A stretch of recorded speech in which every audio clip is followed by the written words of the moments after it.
Hello दोस्तों, एक बार फिर से हाजिर हूँ क्लास 12 फिजिक्स की एक और इम्पोर्टेंट वीडियो लेकर। आज की इस वीडियो में हम फिजिक्स का एक बहुत ही इम्पोर्टेंट प्रश्न तैयार करने वाले हैं, जो कि है गोलीय दर्पण के लिए यू वी तथा एफ में संबंध यानी दर्पण सूत्र।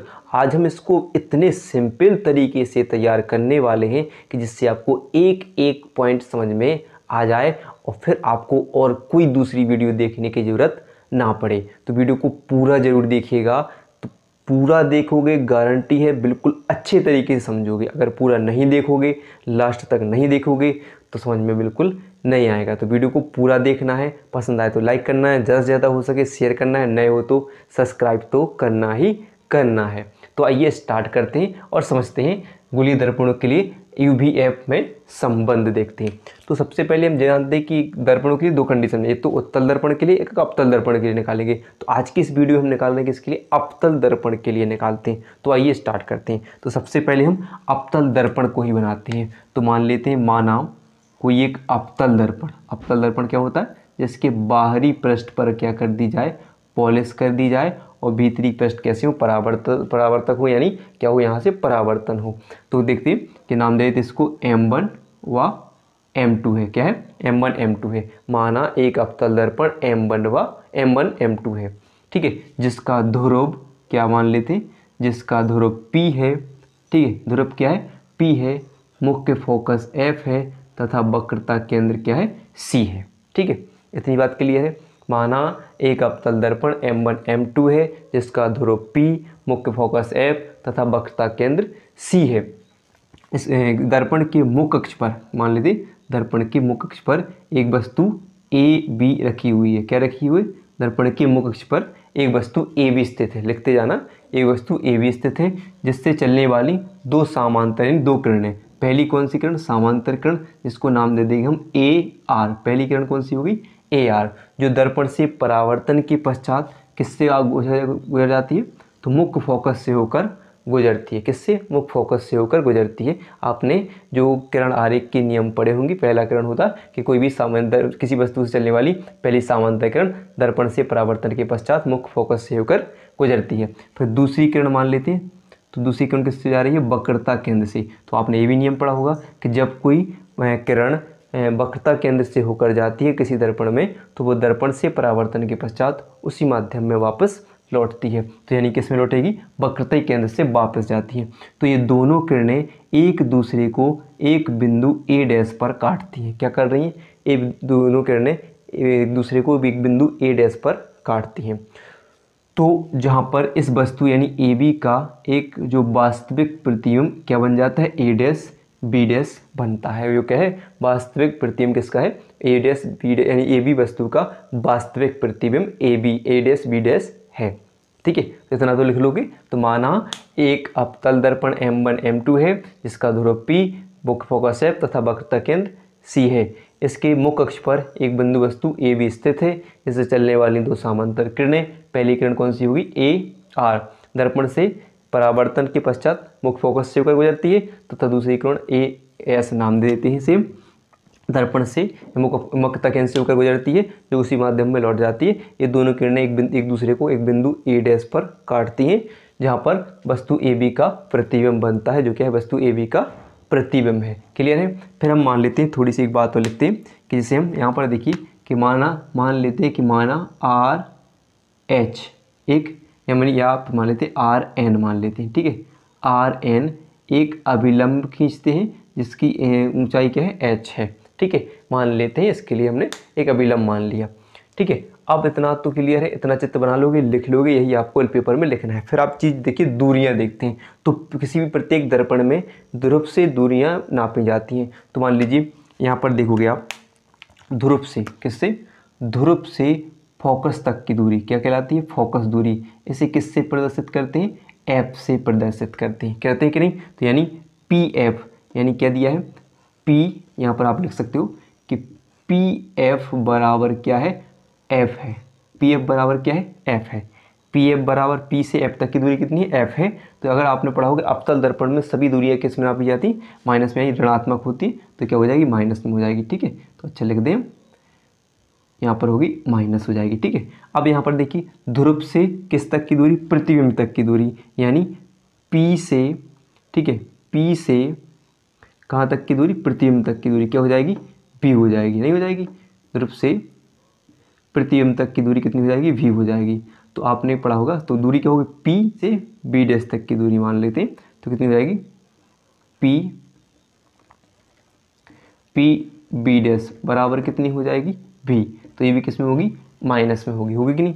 फिर ऐसी ध्रुव से किस तक की दूरी, B तक की दूरी, यानी वस्तु तक की दूरी, यानी कितनी हो जाएगी, इसे किससे लिखते हैं, U से लिखते हैं। ठीक है, वस्तु की दूरी को U से लिखते हैं। तो यानी कहाँ से, P से B तक की दूरी, तो PB बराबर क्या है, U है। PB बराबर क्या है, U है। अब ऐसे ही P से C तक की दूरी, ये वक्रता केंद्र होता है, तो वक्रता केंद्र तक की दूरी क्या कहलाती है, वक्रता त्रिज्या, यानी R से। तो कहाँ से, P से C तक की दूरी क्या है, PC से दूरी कितनी है, R है। तो ये भी किस में होगी, ऋणात्मक, ये भी किस में होगी, ऋणात्मक। सभी भाग किस में होंगे, ऋणात्मक। तो इतनी बात क्लियर है, क्लियर हो जाएगा। ठीक है, तो चलिए आगे बढ़ते हैं। अब देखिए यहाँ पर आप सिर्फ खेल किसका होता है समझने के लिए, सिर्फ त्रिभुज को समझना होता है, वो भी समरूप त्रिभुजों को जानना होता है, और इससे आराम तरीके से आप फिर किसी भी, फिर इसका आराम से निर्धारण आप कर सकते हो। एक एक पॉइंट आपको समझ में आ रहा है कि नहीं, समझ में आ रहा हो तो लाइक जरूर कीजिएगा, बहुत ही सिंपल तरीका है बस। ठीक है, तो इतनी दूरियां हमने कैसे निकाली, सब ध्रुव से नापी, और यहाँ से यहाँ तक की दूरी सब हमने नापी। अब देखिए, तो मान लीजिए पहला समरूप त्रिभुज, समरूप त्रिभुज देखिए कौन कौन सा, आप यहाँ पर देखिए पहला क्या हो जाएगा, ऐसे देखिए एक रेखा है मुख अक्ष, ये रेखा है मुख अक्ष, इस पर एक वस्तु रखी है A B, यहाँ पर एक बिंदु C है, और इसी के देखिए दूसरी ओर देखोगे आप तो आपको एक ऐसी रेखा, एक और जो वस्तु कैसी B डैश और A डैश वस्तु का प्रतिबिंब था, यहाँ पर ये बने हुए दिख रहे हैं, जिसमें आपको दो त्रिभुज दिख रहे होंगे, एक पहला A B C, दूसरा आप लिख सकते हो C B A, देख सकते हो नहीं, दो त्रिभुज हैं, और दोनों त्रिभुज कैसे, एक ही रेखा पर रहे हैं, और क्या है, एक समरूप त्रिभुज है। तो क्या हुई त्रिभुज, समरूप त्रिभुज कौन से, A B C, तथा त्रिभुज कौन कौन से, यहाँ पर देखिए A dash B dash C C, देखोगे कि नहीं, दो एक ही रेखा बन रहे हैं, दो त्रिभुज हैं, तो कैसे त्रिभुज हैं, समरूप त्रिभुज हैं। तो इनकी भुजाएं, समरूप त्रिभुजों की भुजाएं आपस में क्या होती है,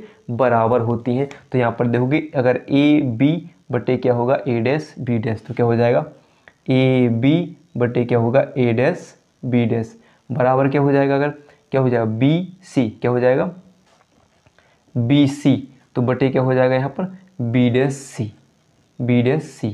इसे आप समीकरण 1 मान सकते हो, मान सकते हो कि नहीं, क्लियर है।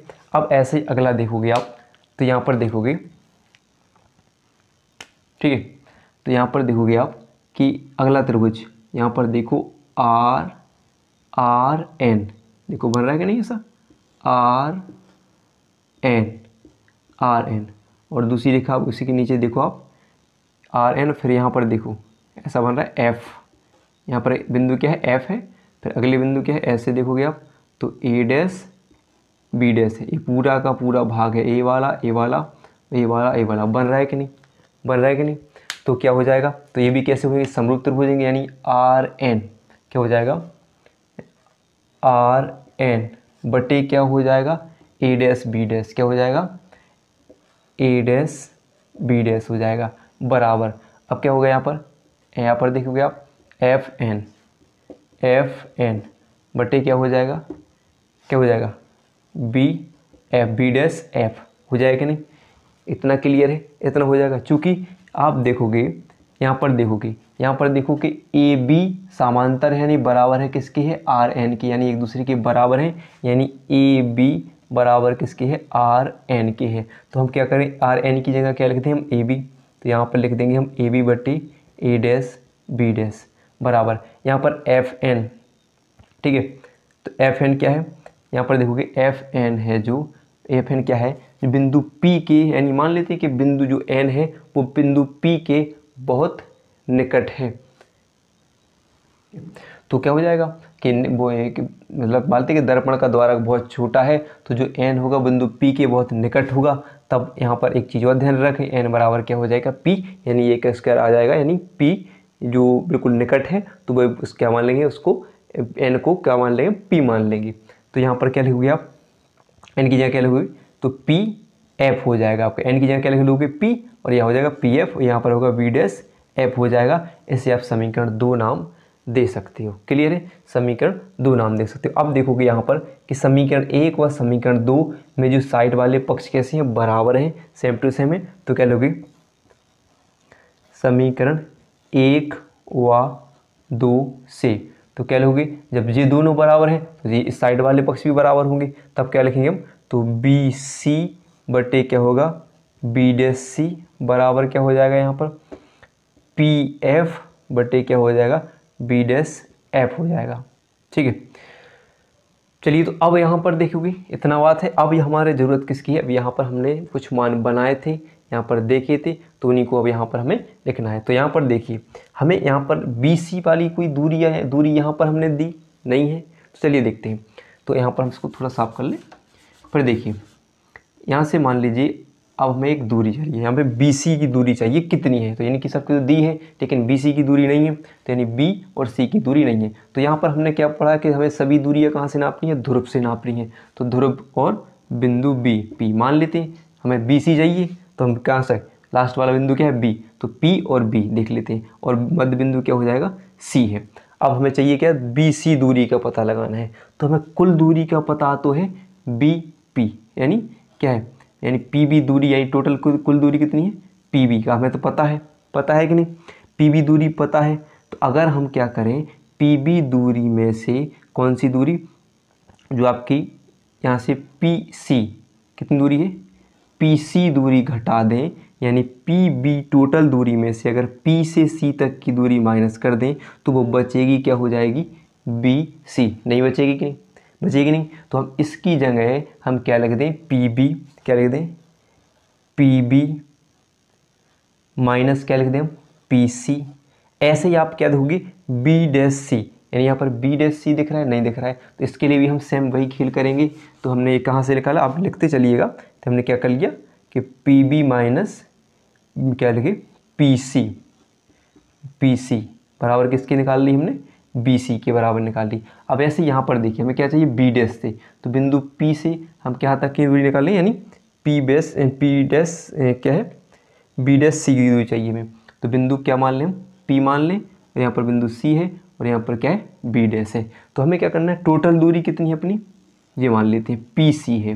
पी सी में से अगर हम क्या कर रहे हैं, पी बी डैश को माइनस कर दें, तो जो बचेगी वो क्या होगी आपकी, बी डैश सी हो जाएगी कि नहीं, नहीं हो जाएगी। समझ में आ रहा है कि नहीं, इतना समझ में आता है, हटा देंगे तो ये क्या आ जाएगा आपके, तो इसकी जगह हम क्या लिखेंगे, P C minus P B dash हो जाएगी कि नहीं। तो यहाँ पर हम यहाँ पर लिख सकते हैं कि हमने किससे निकाला, P C minus P B dash बराबर बी डैश सी हो गया।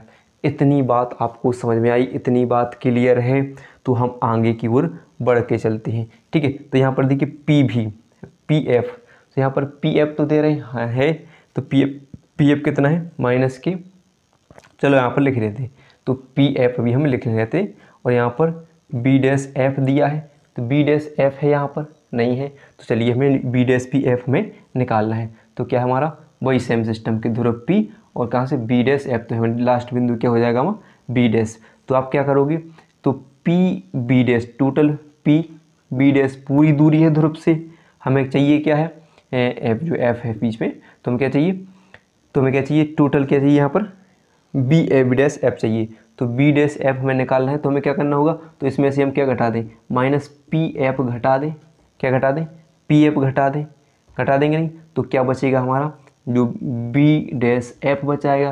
तो यानी हमें पता है कि बी डैश एफ बराबर क्या लिखेंगे हम, P B dash minus P F हम यहाँ पर लिख देंगे। तो ये किससे आ जाएगा, इससे आ जाएगा। इतनी बात यानी यहाँ पर लिख देते हैं कि P B dash minus P F बराबर क्या हो जाएगा, बी डैश एफ आ गया। इतनी बात क्लियर है, ये सब समझ में आया कि कैसे आए। तो चलिए देखते हैं, तो हम आगे की तरफ हम बढ़ के चलते हैं। ठीक है, तो बढ़ चलते हैं। तो अब देखिए, अब हम सब यहाँ पर मान रख लेते हैं जो जो यहाँ पर बना है, यानी पी बी की जगह। तो पी बी की जगह हमें क्या लिखना है, माइनस के यू, ठीक है। फिर क्या लगा है, माइनस पी सी की जगह हमें क्या लिखना है, पी सी की जगह लिखना है माइनस आर। तो माइनस और माइनस क्या हो जाएगा, प्लस, तो आर हो जाएगा बटे पी सी। पी सी क्या है, वक्रता त्रिज्या है। तो आप एक चीज़ पढ़ सकते हो कि आपने एक पढ़ा होगा एफ बराबर आर बटे टू, पढ़ा होगा, पढ़ा कि नहीं, एफ बराबर आर बटे टू। तो हमें क्या निकालना है, तो आर बराबर अगर हम करें तो कैंची गुणा करें तो आर बराबर क्या हो जाएगा, टू एफ आ जाएगा, आ जाएगा कि नहीं, टू एफ। तो हम इस आर की जगह हम क्या लिख सकते हैं, टू एफ हम लिख सकते हैं। तो यहाँ पर लिख दें हम क्या है, टू एफ लिख सकते हैं, ठीक है। तो ऐसे यहाँ पर पी सी, यहाँ पर भी क्या हो जाएगा, टू एफ हो जाएगा, और किसका हो जाएगा, माइनस का हो जाएगा, क्योंकि यहाँ पर तो क्या लगेगा कि माइनस में लिखी जाएगी तो माइनस। फिर यहाँ पर क्या हो जाएगा, पी बी डैश। तो पी बी डैश क्या है, माइनस की बी है, तो ये प्लस के यहाँ पर क्या हो जाएगा, बी हो जाएगा। और यहाँ पर देखिए पी एफ, तो पी एफ कितना है, माइनस की एफ है। और यहाँ पर देखिए पी बी डैश, तो पी बी डैश माइनस की भी, तो माइनस की भी माइनस है। पी एफ, तो पी एफ क्या है, तो पी एफ क्या है, प्लस क्या हो जाएगा, यहाँ पर एफ हो जाएगा।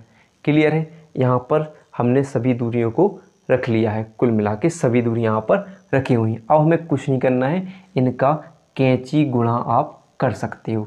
तो क्या होगा, माइनस के भी प्लस एफ का मल्टीप्लाई किस में करना है, माइनस के यू प्लस टू एफ में करना है, बराबर माइनस के एफ का मल्टीप्लाई माइनस की टू एफ प्लस भी में करना है हमें।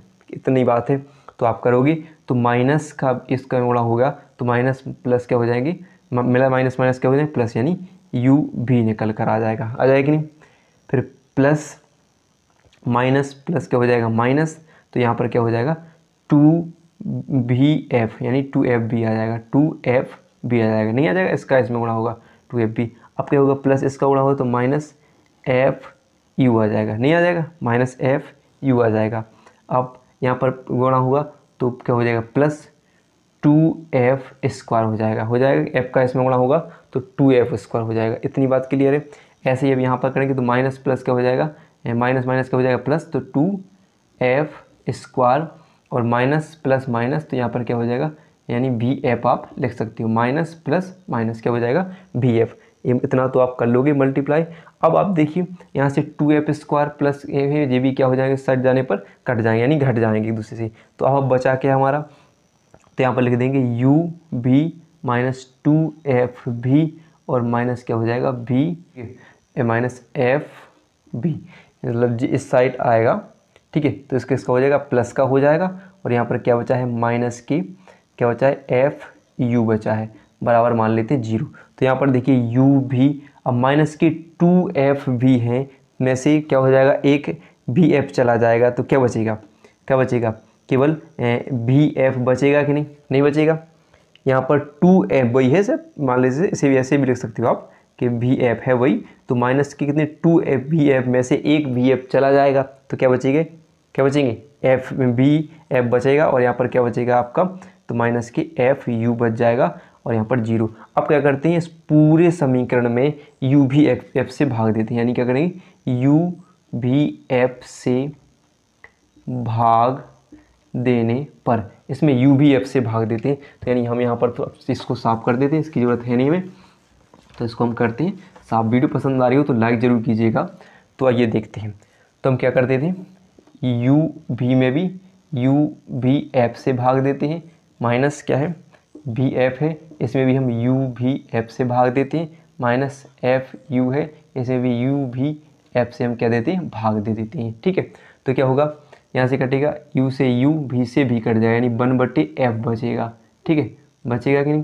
तो यहाँ पर 1/f बच जाएगा। यहाँ से क्या होगा, f से f कटेगा, b से b बचेगा, तो क्या बचेगा, माइनस की 1/u बच जाएगा। यहाँ से u से u जाएगा, और f से f जाएगा, क्या बचेगा, माइनस की b बचेगा, बराबर क्या बचेगा, 0 बचेगा। तो अगर हम इन सबको उस साइड पहुँचा दें, यानी 1/f बराबर 1/, क्या हो जाएगा, उस साइड भी जाएगा तो प्लस का हो जाएगा, ए भी यू जाएगा तो ए भी क्या हो जाएगा, प्लस का 1/u, यानी 1/f बराबर 1/v प्लस 1/u। यह दर्पण का सूत्र निकल कर आ जाएगा। क्लियर है। अवतल गोलीय पृष्ठ से अपवर्तन के सूत्र का निगमन, बहुत ही आसान भाषा में आज हम इसको समझने वाले हैं। तो आइए स्टार्ट करते हैं, समझते हैं बिल्कुल आसान तरीके से। और सबसे पहले इसकी भाषा को समझेंगे, यानी इसका डायग्राम बनाएंगे। डायग्राम से इसकी जो भाषा होती है, माना माना फलाना ढिकाना, सब हम कंप्लीट करने वाले हैं। तो चलिए देखते हैं।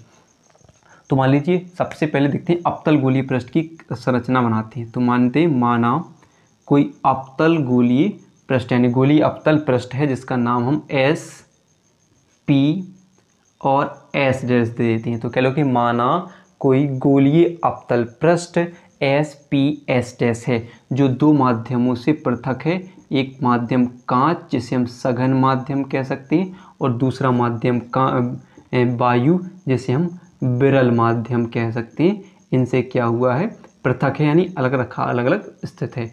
फिर देखते हैं कि जिसका ध्रुव क्या है, जिसका ध्रुव P है और वक्रता केंद्र क्या है, C है। मान लेते हैं जिसका ध्रुव P और वक्रता केंद्र क्या है, C है। ध्रुव P और वक्रता केंद्र क्या है, C है, लिखते चलना। फिर इसके मुख्य अक्ष, मुख्य अक्ष कौन सी है, ध्रुव तथा वक्रता केंद्र को मिलाने वाली एक सीधी रेखा मुख्य अक्ष कहलाती है। तो इसके मुख्य अक्ष पर एक बिंदु वस्तु क्या रखी है, O स्थित है। क्या रखी है, एक वस्तु क्या रखी है, O रखी हुई है, जिससे चलने वाली पहली आपतित किरण, कितनी किरणें निकलेंगी, 2 किरणें। तो पहली आपतित किरण किस पर, OA, पहली आपतित किरण कौन सी है, OA, किस पर, बिंदु A पर आपतित होती है। और आपतित होती है तो ये क्या होती है, थोड़ा हम इसको C को थोड़ा आगे बना दें, C को, तो क्या होगी, ये आपतित किरण अभिलंब, अभिलंब, अभिलंब डाल देते हैं। पढ़ा है कि नहीं, अपवर्तन का नियम पढ़ा है। अपवर्तन किसे कहते हैं, तो अब पढ़ा कि कोई आपतित किरण, यानी जब कोई प्रकाश किरण किसी माध्यम से जाती है, तो माध्यम से जब जाती है तो माध्यम में जाते समय अपने मार्ग से कुछ विचलित हो जाती है। जैसे यहाँ पर मान लीजिए कि O से गई, बिंदु A पर पहुंची, और ये क्या होगी, अपवर्तित, किस दिशा में, AB दिशा में अपवर्तित होगी। तो इसको भी हम क्या कर दें, थोड़ा AB दिशा में क्या कर देते हैं, अपवर्तित होती है। तो क्या लोगी, और किसकी ओर झुक जाती है, अभिलंब। आप अपवर्तित किसकी ओर झुकती है, अपवर्तित होते समय अभिलंब की ओर झुकती है। तो इस पर हम अभिलंब मान लेते हैं, अभिलंब क्या मान लेते हैं, CAF, यानी CA अभिलंब है, उसकी ओर अपवर्तित हो गई, यानी किस दिशा में, AB दिशा में क्या हो गई, अपवर्तित हो जाएगी। यहाँ पर यही सिर्फ अपवर्तन की क्रिया हुई है। ठीक है, इतनी बात समझ में आई आपको, हो जाती है। फिर क्या करोगे, फिर उसी किरण को, जो अपवर्तित किरण कौन सी होगी, AB को पीछे की ओर मिलाने पर, एक क्या हुई, पीछे की ओर मिलाने पर एक बिंदु I पर मिलती है। क्या मिलती है, एक बिंदु I पर मिलती है, जो किसका, बिंदु वस्तु O का प्रतिबिंब होगा। क्या होगी, प्रतिबिंब कहलाती है। फिर एक चीज़ अपन ने और पढ़ी है कि आपतित किरण यानी आने वाली किरण के बीच बनने वाला कोण क्या होगा, आपतन कोण, यानी I, और अपवर्तित किरण यानी यहाँ पर होगा R, तो अपवर्तन कोण कहलाएगा। यानी आपतित किरण और अपवर्तित किरण के बीच बनने वाले कोण कौन से होते हैं, आपतन कोण और अपवर्तन कोण होते हैं। इसको बोलेंगे हम, क्या लिखोगे, आपतन कोण। ठीक है, और ये क्या हो जाएगा, अपवर्तन कोण। जो किस में बन रहे हैं, ये बन रहे हैं O और A के बीच में और I के बीच में बन रहे हैं। और ये किसके, जो कौन सी, जो एक और जो AB किरण की अभिलंब की, जो AB किरण है और अभिलंब के बीच बन रहा है कोण, अपवर्तन कोण बन रहा है। ठीक है, क्लियर है इतनी बात। अब देखिए, एक किरण तो निकल गई, कितनी किरणें निकलेंगी, वस्तु से 2 किरणें निकलेंगी। तो पहली किरण का काम हो गया। अब दूसरी किरण कौन सी होगी, OP, बिना अपवर्तित हुए सीधी दिशा में निकल जाती है, यानी अभिलंबत सीधी दिशा में अपवर्तित हो जाती है। तो दूसरी किरण यहाँ पर सीधी निकल गई, यानी OP दिशा में निकल जाती है। फिर क्या होता है, मान लीजिए हम फिर इन पर कोणों की रचना करते हैं। तो आप यानी बिंदु कौन सी, OA के बीच एक कोण कौन सा होगा, अभी आप आए, कोण कौन सा बनेगा, जिसे हम बोलेंगे अल्फा कोण। और यहाँ पर बनने वाला कोण क्या होगा, बीटा कोण। और यहाँ पर बनने वाला कोण क्या होगा, गामा कोण होगा। कौन सा कोण, कि OA बिंदु के बीच बनने वाला कोण अल्फा, और IA के बीच बनने वाला कोण बीटा, और CA के बीच बनने वाला कोण गामा मान लेते हैं। और इस यहाँ पर एक अभिलंब की रचना करते हैं, अभिलंब डालते हैं, जिसे हम नाम देते हैं N मान लेते हैं। ठीक है, तो ये अभिलंब N मान लेते हैं। इतनी बात क्लियर है। तो अब देखते हैं, यहाँ से दूरियां देखते हैं सबकी, यानी ध्रुव से वक्रता केंद्र तक की दूरी। आपने पढ़ा वक्रता त्रिज्या कहलाती है। तो सभी दूरियां कहाँ से नापी जाती हैं, ध्रुव से। तो देखोगे, ध्रुव से वक्रता केंद्र तक की दूरी क्या कहलाएगी, वक्रता त्रिज्या, जिसे हम किससे लिखेंगे, R से। और अवतल दर्पण में पड़ा है यानी अवतल लेंस में, तो हमेशा जो दूरियां होती हैं वो किस में होती हैं, ऋणात्मक होती हैं, तो क्या लगाएंगे, माइनस में। ऐसे ध्रुव से आई तक यानी ये प्रतिबिंब तक की दूरी है, क्या कहलाएगी, v कहलाएगी। ठीक है, ऐसे आप देखोगे ध्रुव से वस्तु तक की दूरी क्या कहलाएगी, u, ये भी क्या होगी, माइनस में। तो ये सभी दूरियां निकल आएंगी, यानी कैसे निकल सकते हैं हम कि c यानी पी सी बराबर क्या होगी, r हो जाएगी, और p से i तक की दूरी यानी पी आई बराबर क्या हो जाएगी, माइनस के v, और पी ओ बराबर क्या हो जाएगी, माइनस की u हो जाएगी। इतनी बात क्लियर है। तो ये हो जाएंगी सभी दूरियां, यहाँ पर हम नाप लेते हैं। अब देखेंगे, अब अपने निर्धारण की तरफ चलते हैं। तो आपको सबसे पहला त्रिभुज देखना है ओ ए सी, क्या दोगे, ओ ए सी से, तो हम लिखोगे त्रिभुज ओ सी ए मान लेते हैं, चाहे कि ओ सी ए त्रिभुज मान लेते हैं। तो देखोगे, तो हमने क्या पढ़ा, एक त्रिभुज है, कौन सा है, ओ सी ए है। तो अब मान लीजिए इस पर एक बनने वाला कोण कौन सा है, अल्फा है, और एक क्या है, यहाँ पर देखोगे तो आपतित किरण थी, ये आपतित किरण, और आपतित किरण और अभिलंब के बीच एक कोण बन रहा है, इसे बोले आपतन कोण। तो वो क्या था, आई था, और एक बहिष्ठ कोण यानी बाहरी कोण कौन सा है, गामा है। तो क्या है, बाह्य कोण क्या होता है, अंतः कोणों के योग के बराबर होता है। किसी त्रिभुज में बनने वाला बाह्य कोण अंतः कोणों के योग के बराबर होगा। तो चलिए देखते कैसे होगा।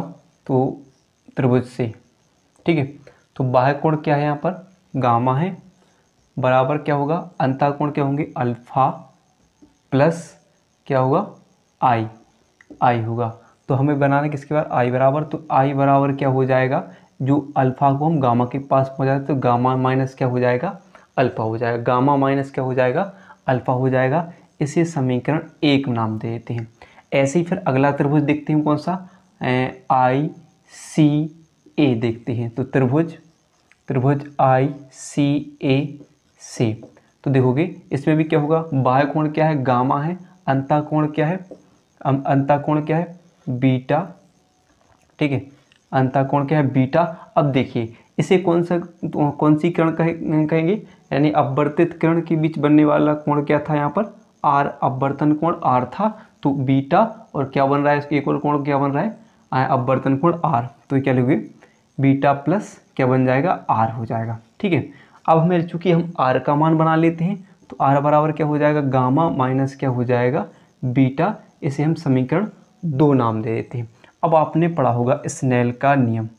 तो स्नेल के नियम से, तो किसके नियम से, स्नेल के नियम से हम जानेंगे। तो स्नेल का नियम क्या होता है, तो आपने पढ़ा होगा कि माध्यम 1 के सापेक्ष माध्यम 2 का अपवर्तनांक और साइन आई बटे साइन आर, यानी किसी माध्यम में आपतन कोण कीजिए तथा अपवर्तन कोण कीजिए किसके बराबर होती है, नियतांक के बराबर होती है। इसके लिए तो n1, चूँकि n जो n1 n2 यानी एक n1 n2 है, ये क्या है, n2 बटे n1 होता है। माध्यम 1 के सापेक्ष माध्यम 2 का अपवर्तनांक होता है। तो क्या हो जाएगा, n2 बटे n1 बराबर क्या हो जाएगा, साइन आई बटे साइन आर हो जाएगा। क्लियर है, तो ये यहाँ से आ जाएगा। ठीक है, चूँकि हम क्या करें, यहाँ से आई का साइन से साइन का मान हम कैंसिल कर सकते हैं, और तो हम n2 बटे n1 बराबर क्या बचेगा, आई बटे आर बचेगा कि नहीं। अगर हम इनका कैंची गुणा कर लें तो यहाँ पर क्या हो जाएगा, n1 आई हो जाएगा बराबर क्या होगा, n2 आर हो जाएगा। अब हम क्या करें, आई और आर के मान समीकरण 1 व 2 से इसमें रख दें। तो n1 क्या हो जाएगा, आई का मान क्या है, गामा माइनस अल्फ़ा, तो गामा माइनस अल्फ़ा बराबर क्या हो जाएगा, n2, और आर का मान क्या है, गामा माइनस बीटा है। अगर इनका हम गुणा कर लें अंदर, तो ये क्या हो जाएगा, n1 गामा माइनस क्या हो जाएगा, n1 अल्फ़ा बराबर ये क्या हो जाएगा, n2 gamma minus n2 beta हो जाएगा। ठीक है, इतनी बात क्लियर है। अब हम क्या करें कि यहाँ से क्या करें, अल्फ़ा बीटा के मान अलग कर लें, गामा के मान को हम अलग कर लें। तो यहाँ पर क्या हो जाएगा, n1 क्या है, यहाँ पर देखोगे तो बीटा को लेकर आइए यहाँ पर, तो ये माइनस का है, इस साइड आएगा तो प्लस का, तो क्या हो जाएगा n2 बीटा, और यहाँ पर क्या है n1। ठीक है, n1 क्या है, अल्फ़ा है। अब जी यहाँ पर क्या है आपका n2 गामा है, और ये उस साइड जाएगा, ये n1 प्लस का है गामा, उस साइड जाएगा तो माइनस, तो n1 गामा माइनस का हो जाएगा। आप चाहो तो यहाँ पर N2, तो यहाँ पर क्या गामा को कॉमन ले लोगे तो क्या बचेगा N2 माइनस N1 बच जाएगा, और यहाँ पर क्या बचेगा आपका N2 beta minus N1 alpha हो जाएगा। इसे कोई समीकरण 3 नाम आप दे सकते हो। क्लियर है।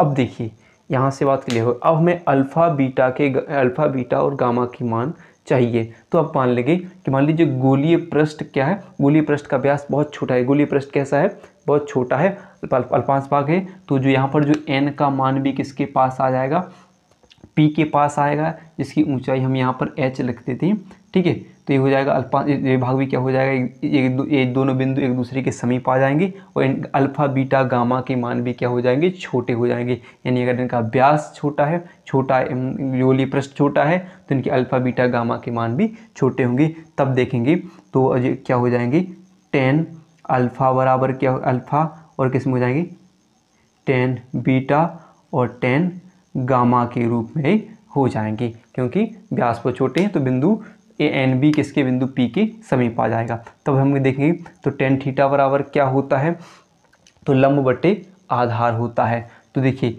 यहाँ पर देखिए लंब बटे आधार, तो पहला देखिए h, सबके लिए लंब क्या होगा आपका h, तो h लंब, आधार क्या होगा, आधार क्या होगी, तो किसके लिए ले रहे हैं हम, अल्फ़ा के लिए। कौन से कोण के लिए, अल्फ़ा की। तो बिंदु P से O तक की दूरी क्या है, अल्फ़ा के लिए, तो क्या है u है। तो ये हो जाएगा u किस में है, माइनस में है, तो हो जाएगा। फिर ऐसे ही अगले के लिए बीटा के लिए, तो बीटा के लिए कहाँ है, I तक दूरी। तो सबके लिए लंब तो एक सा होगा, यानी h बटे क्या होगा, P से I तक की दूरी क्या है आपकी, आधार क्या है, माइनस की v, तो माइनस की v लिख दो। और ऐसे ही गामा के लिए क्या है, यहाँ से C तक की दूरी, तो h तो सेम के लिए सबके लिए वही है, और गामा क्या है, यहाँ से दो की वक्र त्रिज्या क्या है, r है। ये हो जाएगा सबके लिए जो मान यहाँ पर बनकर आ जाएंगे, यानी लंब बटे आधार सबके बन जाएंगे। एल हो जाएगा सबके लिए लंब, और बाकी यहाँ से यहाँ तक की दूरियाँ क्या कहलाएंगी, उनकी आधार कहलाएंगी। इतनी बात क्लियर है। अब देखिए आप क्या करोगे, आप इसका मान, जो मान हमने बनाया है, ये मान बनाए हैं, इनका मान समीकरण अल्फ़ा बीटा गामा के मान समीकरण 3 में रखने पर, तो समीकरण 3 में हम अल्फ़ा बीटा गामा की मान हम रख देते हैं। तो क्या है n2 और बीटा की जगह हमें क्या लिखना है, h बटे क्या है, h बटे क्या है यहाँ पर देखिए माइनस की v, तो माइनस की v बीटा का h बटे v, और फिर क्या हो जाएगा माइनस n1, अल्फ़ा की जगह क्या लिखोगे, h बटे माइनस की u बराबर, फिर क्या है यहाँ पर गामा। तो अब क्या है, गामा का मान क्या है, गामा का मान क्या है, h बटे माइनस के r, तो h बटे माइनस r, और n2 माइनस n1 हो जाएगा। क्लियर है इतना। अब बस कुछ नहीं करना है। अब देखिए यहाँ पर देखिए n2 को यहाँ पर लिखिए, h को, इसमें भी h है, इसमें भी h है, तो h के लिए कॉमन ले लीजिए। तो यहाँ पर क्या बचेगा, n2 बटे क्या बचेगा v।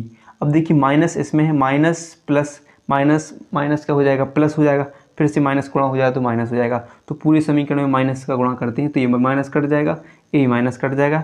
तो ठीक है, अब क्या बचेगा, n2 बटे v माइनस क्या बचेगा, यहाँ पर n1 चला जाएगा, h कॉमन लिए तो n1 बटे u बचेगा।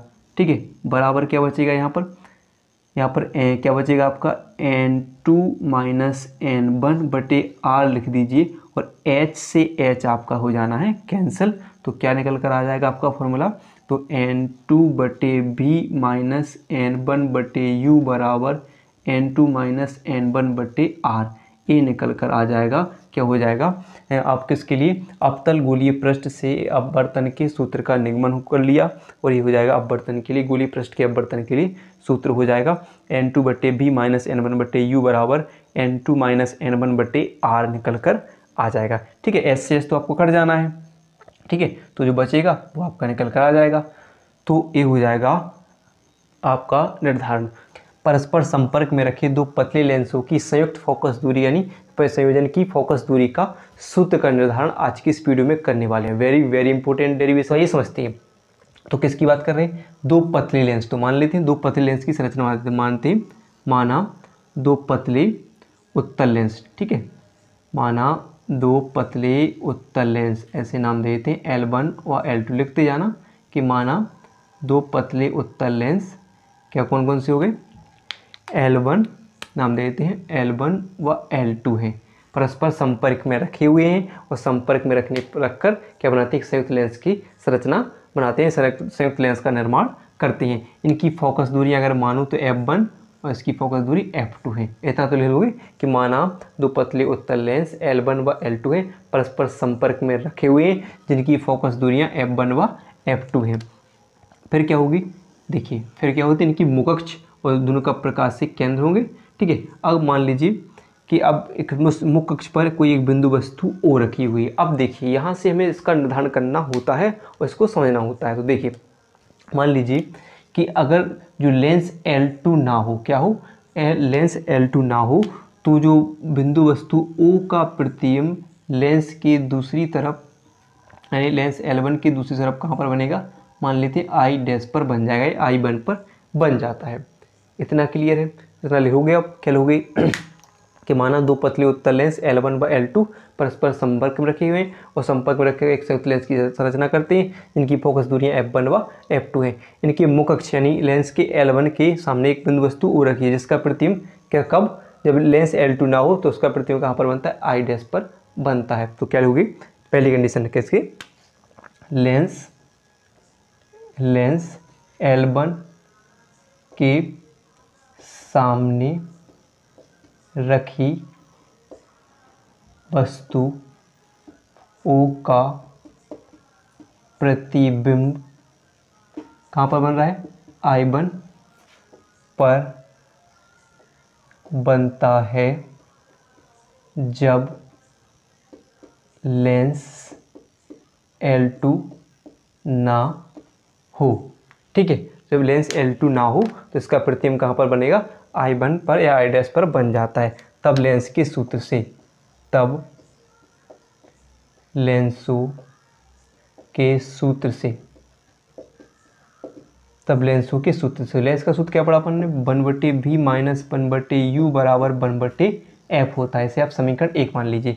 तब हम इसको क्या करें कि रख दें, तो लेंस L1 के लिए रखें, तब क्या हो जाएगा आपका, तो यहाँ V1 क्या होगा आपका, तो यानी देखेंगे तो यहाँ से देखिए कि पहले लेंस की बात करें तो पहले लेंस से वस्तु की दूरी क्या हो जाएगी, u हो जाएगी।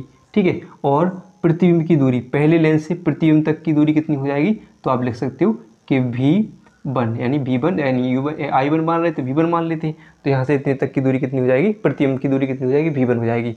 तब हम क्या लिखेंगे, तो V की जगह हम क्या लिखेंगे, V1 मान लेते हैं। ठीक है, या डैश मान लेते हैं, और माइनस u तो आपका u है, तो u और 1/f, f क्या हो गया आपकी, प्रथम लेंस के लिए फोकस दूरी क्या है आपकी, तो F1 है। ठीक है, तो इसे आप मान लो प्रतिबिंब सॉरी समीकरण नंबर 2 मान लेते हैं। फिर देखिए अब मान लीजिए कि अगर लेंस L2 हो, क्या होगा, अब क्या लिखें, लेंस L2 की उपस्थिति में, लेंस L2 की उपस्थिति में बात करें, तो अगर लेंस L2 उपस्थित हो तो अब क्या होगा, जो आई डैश होगा, नहीं जो आई डैश या I1 कह सकते हैं, तो ये दूसरे लेंस के लिए क्या करेगी, आभासी वस्तु का कार्य करेगी। क्या करेगी, आभासी वस्तु का कार्य करेगी, जिसका प्रतिबिंब इसी के सामने, यानी जिसका प्रतिबिंब इसी के सामने कहाँ पर, I पर बन जाएगा। ठीक है, तो जिससे यहाँ पर जिसकी दूसरी लेंस से दूरी कितनी हो जाएगी, V मान लेते हैं, प्रतिबिंब की दूरी क्या हो जाएगी इसके लिए, दूसरे लेंस से V हो जाएगी। तो अब क्या लोगे कि जो लेंस L2 की उपस्थिति में क्या हो जाएगा, जो I1 वस्तु प्रतिबिंब की दूरी थी इसके लिए, वो क्या करेगी, इसके लिए आभासी वस्तु का कार्य करेगी, जिसका प्रतिबिंब उसी के सामने I पर बन जाएगा, जिससे दूसरी लेंस से उसकी दूरी कितनी हो जाएगी, V हो जाएगी। तब देखेंगे तो हम इसी लेंस के सूत्र से रखेंगे तो क्या हो जाएगा, 1/v, तो प्रतिबिंब की दूरी तो v है माइनस वस्तु की दूरी क्या है इसके लिए, तो वस्तु की दूरी क्या हो जाएगी, V1 हो जाएगी। तो V1 बराबर क्या हो जाएगी, 1/, दूसरा लेंस के लिए फोकस दूरी क्या थी, F2, तो लिखोगे आप F2, इसको मानोगे हम समीकरण 3 मान लेते हैं। ठीक है, इतनी बात है। तो अब क्या लिखेंगे, समीकरण 2 व 3 को जोड़ने पर तो क्या लिखोगे, तो आपका क्या हो जाएगा, जो सामने वाले इस साइड वाले पक्ष और इस साइड वाले पक्ष आराम से एक दूसरे से जुड़ जाएंगे, तो क्या हो जाएगा, 1/v1 माइनस 1/u प्लस क्या हो जाएगा 1/v माइनस 1/v1 बराबर क्या हो जाएगा यहाँ पर 1/f1 प्लस 1/f2। अब देखिए यहाँ पर जे माइनस का है 1/v1, यहाँ पर ये प्लस का है, तो एक दूसरे से कट जाएंगे। अब इस माइनस का इसके अंदर गुणा होगा, या आप चाहे पलट लो इसके लिए, तो 1/v को बाहर कर लो और जो u यहाँ पर पलट दो तो माइनस के u हो जाएंगे। यहाँ पर क्या हो जाएगा 1/f1 प्लस 1/f2 हो जाएगा। अब देखिए चूँकि हम पढ़ चुके हैं कि समीकरण 1 से देखेंगे कि 1/v माइनस 1/u बराबर 1/v माइनस 1/u बराबर क्या पढ़ा हमने 1/f, तो हम लिखेंगे कि 1/f बराबर क्या हो जाएगा 1/f1 प्लस 1/f2 हो जाएगा। तो यही क्या हो जाएगा संयुक्त लेंस की फोकस दूरी के लिए सूत्र हो जाएगा। क्लियर है? तो ये आप निकाल सकते हैं यहाँ से संयुक्त लेंस की फोकस दूरी के लिए ये सूत्र निकल कर आ जाएगा जी। प्रथम लेंस के लिए फोकस दूरी और द्वितीय लेंस के लिए फोकस दूरी हो जाएगी। क्लियर? समझ में आया कि नहीं कि पहले लेंस के लिए दिखा था जब लेंस L2 पर स्थित ना हो तो वस्तु का प्रतिबिंब I1 पर बन गया। ठीक है, तो हमने लिख लिया कि हाँ कोई जो दूरियाँ थी दूरियाँ लिख ली हमने, फिर समीकरण किस में लेंसों की सूत्र में रख कर उसको हमने यहाँ पर रख दिया। फिर ऐसे ही लेंस L2 अगर उपस्थित हो तो हमने देखा कि जो I1 क्या थी आवासीय वस्तु का कार्य कर रही है, उसके लिए उसी का प्रतिबिंब उसी के सामने बन जा रहा है। तो उसकी दूरियाँ भी हमने लिखी, प्रतिबिंब की दूरी क्या होगी v और वस्तु की दूरी वही मानेंगे v1 मान ली, तो हमने यहाँ पर रख दी और फिर समीकरण दोनों को जोड़ा और काटे पर हमें a निकल कर आ जाता है। तो रहे हैं पतले लेंस के लिए अपवर्तन का सूत्र यानी लेंस मेकर सूत्र, बहुत ही इम्पोर्टेंट डेरिवेशन है। तो वीडियो समझते हैं पतले लेंस के लिए अपवर्तन का सूत्र या लेंस मेकर का सूत्र, यानी कह सकते कि वेरी वेरी इम्पोर्टेंट डेरिवेशन है। तो समझते हैं बिल्कुल आसान भाषा में, जैसा मैं बताते जाता हूँ वैसे भाषा को नोट करते जाइए, हम डेरिवेशन को समझेंगे बस। तो देखिए कि मान लीजिए कि माना एक पतला उत्तल लेंस, ठीक है, क्या नाम दे देते इसके लिए हम कोई L नाम दे देते हैं। क्या नाम दे देते कि माना एक पतला उत्तल लेंस L कहाँ पर रखा है वायु में रखा हुआ है।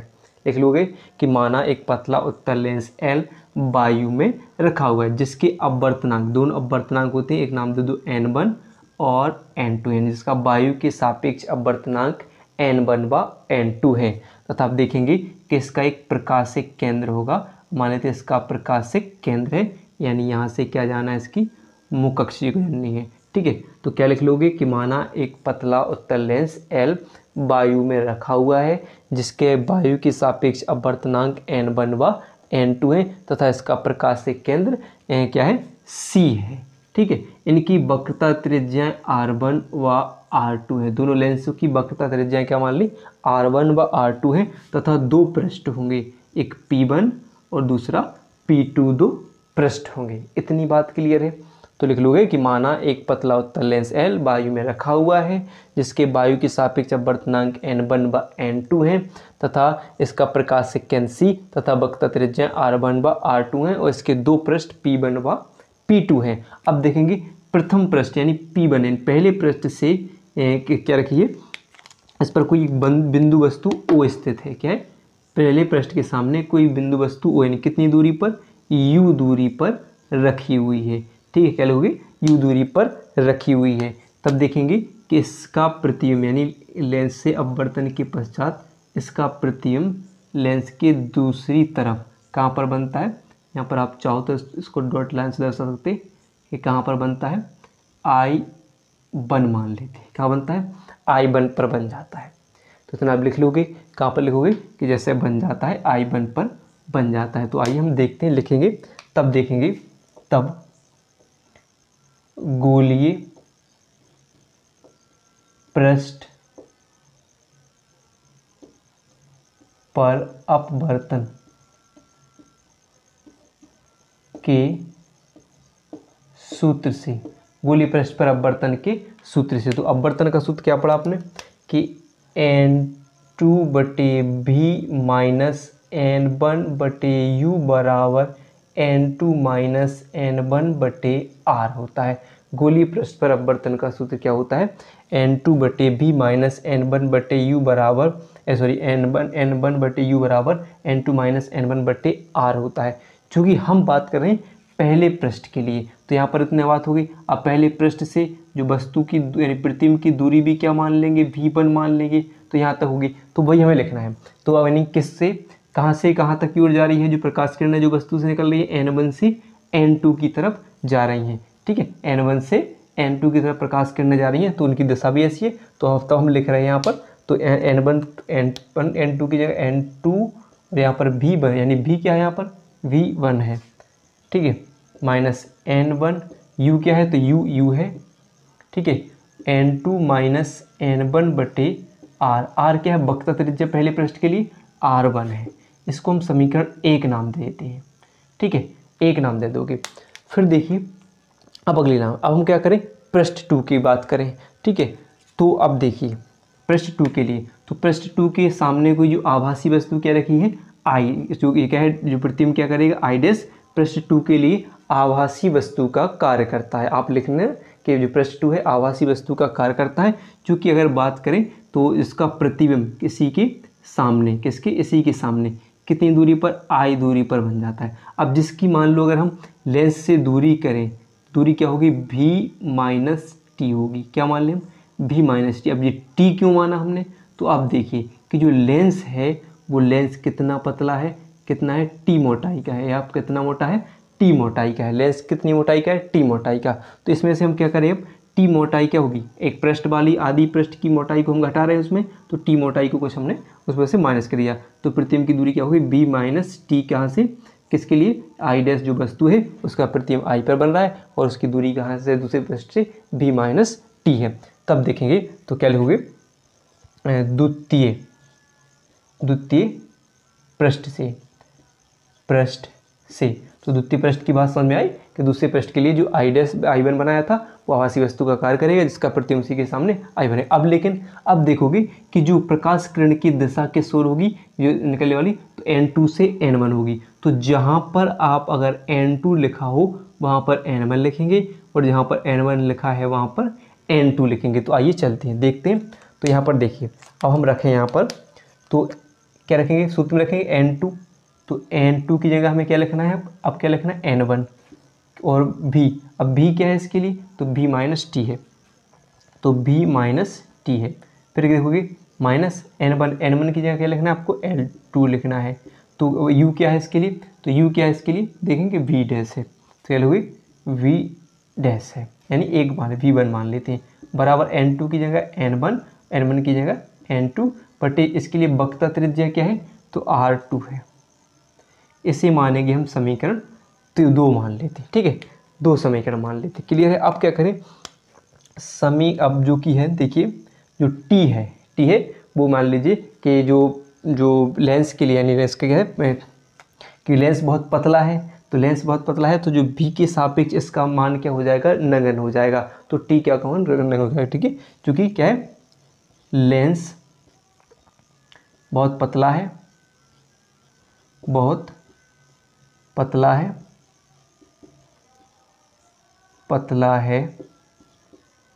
तब t का मान v के सापेक्ष क्या होगा, नगण्य होगा। तो हम केवल क्या पर लिखेंगे यहाँ पर, यानी t को हटा देंगे, केवल v बचेगा वहाँ पर, ठीक है। तो हम लिख सकते हैं, तो क्या हो जाएगा आपका n1 बटे v माइनस n2 बटे v1 बराबर n1 माइनस n2 बटे r2 मान लें। तो इसे हम समीकरण 2 नाम दे देते हैं, ठीक है, इसे समीकरण 2 नाम दे देते हैं। क्लियर है। अब क्या करें, समीकरण 1 और समीकरण 2 का योग करने पर क्या लिखेंगे, समीकरण 1 व 2 का योग करने पर, समीकरण 1 व 2 का योग करने पर, तो योग कैसे करोगे आप, ये देख समझना है कि यहाँ पर इस साइड वाला पक्ष इस साइड से, इस साइड वाला इस साइड से जुड़ जाएगा। तो यहाँ पर क्या हो जाएगा, तो हम पहले इसको लिखें n2 बटे v1 माइनस n1 बटे u प्लस किससे जुड़ेगा, n1 बटे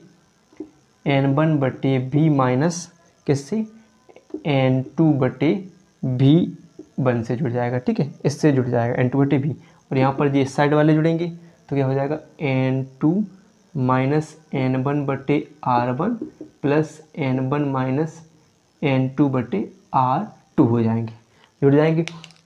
तब आप क्या देखते हो कि यहाँ पर देखोगे N2V1 माइनस का है, N2V1 प्लस का है, तो ये एक दूसरे से कैंसिल हो रहे हैं। तब हमारा क्या बच रहा है कि N1, तो अब क्या है माइनस का, तो इस माइनस का अंदर गुणा हो जाएगा, तो माइनस प्लस क्या हो जाएगा माइनस, तो यहाँ पर क्या बचेगा N1/U, या आप चाहो तो पलट के लिख दो कि जैसे आप चाहो कि यानी जे इस साइड आ जाएंगे, यानी N1/V और जे वहाँ पर जाएंगे तो चिन्ह पलट जाएंगे, तो यहाँ पर हो जाएगा N1/U क्योंकि ये माइनस का है, बराबर यहाँ पर क्या हो जाएगा। ऐसे यहाँ पर भी देखो कि इसमें इसके पास N2 क्या है, N2N1 है, इसके पास भी N2N1 है, तो हम क्या ले दें कि कॉमन ले लें, तो क्या ले लें N2 माइनस N1 को अगर हम कॉमन ले लेते हैं तो अंदर क्या बचेगा 1/R1 माइनस 1/R2, क्योंकि अब जैसे चिन्ह पलटेंगे तो जी वाला जो माइनस वाला N2 वाला माइनस चिन्ह इस साइड आएगा, तो जी माइनस प्लस क्या हो जाएगा माइनस हो जाएगा, क्योंकि जो N2 वाले को हमने क्या किया पहले लिखा है, तो ये माइनस प्लस क्या हो जाएगा माइनस, तो यहाँ पर माइनस आ जाएगा। ठीक है, तो यहाँ पर देखिए इसमें के पास भी N1 कॉमन है, तो यहाँ पर क्या बचेगा 1/V माइनस 1/U बराबर क्या बचेगा N2 माइनस N1, और यहाँ पर क्या बचेगा आपका 1/R1 माइनस 1/R2 बचेगा। अब हम ये N2 को नीचे पहुँचा दें इनके N2 माइनस N1 के पास, तो यहाँ पर क्या बचेगा 1/V माइनस 1/U बराबर N2। अब जी N1 जा रहा है नीचे, तो यानी इसके बटे में भी जाएगा, इसके बटे में भी जाएगा, तो अगर हम लिख दें कि N क्या हो जाएगा N2/N1 माइनस N1/N, ठीक है, और बराबर यहाँ पर बटे में 1/R1 माइनस 1/R2 हो जाएगा। ठीक है, क्लियर है। तो यहाँ से N1 से N1 आपका हो जाएगा कैंसिल, तो क्या बच रहा है यहाँ पर N2/N1 माइनस क्या बचेगा 1, और यहाँ पर 1/V माइनस 1/U, और यहाँ पर क्या बच रहा है 1/R1 माइनस 1/R2 आपका ये बच रहा है। तो देखिए थोड़ी सी बात है यहाँ पर हम समझ लेते हैं, तो यहाँ पर हम थोड़ा यहाँ लिख देंगे, ठीक है, तो यहाँ पर समझ लेते हैं। तो देखिए यहाँ पर क्या होगा कि आपने एक चीज़ पढ़ी होगी कि N2/N1 बराबर क्या होता है कि माध्यम 1 के सापेक्ष माध्यम 2 का अपवर्तनांक, यानी इसको हम लिख सकते हैं माध्यम 1 के सापेक्ष माध्यम 2 का अपवर्तनांक। तो यहाँ पर क्या लिखोगे आप, तो N2/N1 की जगह क्या लिख दोगे आप, तो यहाँ पर क्या बच रहा है 1/V माइनस 1/U बराबर क्या बच रहा है आपका N2/N1 की जगह क्या लिखोगे आप कि N1/2 माइनस 1, ठीक है, हो जाएगा कि नहीं, क्योंकि भी हम लिख देंगे, तो यहाँ पर आपका क्या बचेगा 1/R1 माइनस 1/R2 बचेगा कि नहीं। तो अब हम इसको ऐसे लिखते हैं, या आप चाहो तो क्या लिखा हमने कि किसके N2/N1 बराबर क्या लिखा हमने N1/2, या आप लिख सकते N भी लिख सकते हो, तो हम चाहते या हम कह सकते हैं या 1/V माइनस 1/U बराबर और क्या लिखें हम N-1, और यहाँ पर हो जाएगा 1/R1 माइनस 1/R2 हो जाएगा। चूँकि आपने या तो देखो अभी चीज़ जो होगी कि 1/V माइनस 1/U बराबर आपने 1/F बड़ा लेंस का सूत्र 1/V माइनस 1/U बराबर क्या होता है 1/F, कि ये कहाँ पर बनेगा 1/V, तो क्या हो जाएगा इसकी जगह हम लिख देंगे 1/F, ठीक है। तो 1/F बराबर N-1, और यहाँ पर क्या बचेगा 1/R1 माइनस 1/R2, और यही हो जाएगा आपके लेंस मेकर का सूत्र हो जाएगा, किसका लेंस मेकर का सूत्र निकल कर आ जाएगा। क्लियर है, इतना है तो आप निकाल सकते हो, इतना आपका निकल कर आ जाएगा, और ये डायग्राम उसके लिए बना लेना है, ठीक है। तो इसके आपने पढ़ा है कि दोनों वक्ता त्रिज्याएं थी, N1 N2 था माध्यम, यहाँ पर अपन ने सब रख कर इसको सिद्ध कर लिया, और इसका निर्धारण आप आसानी से कर सकते हो। तो वीडियो पसंद आई हो तो वीडियो को लाइक और चैनल को सब्सक्राइब करना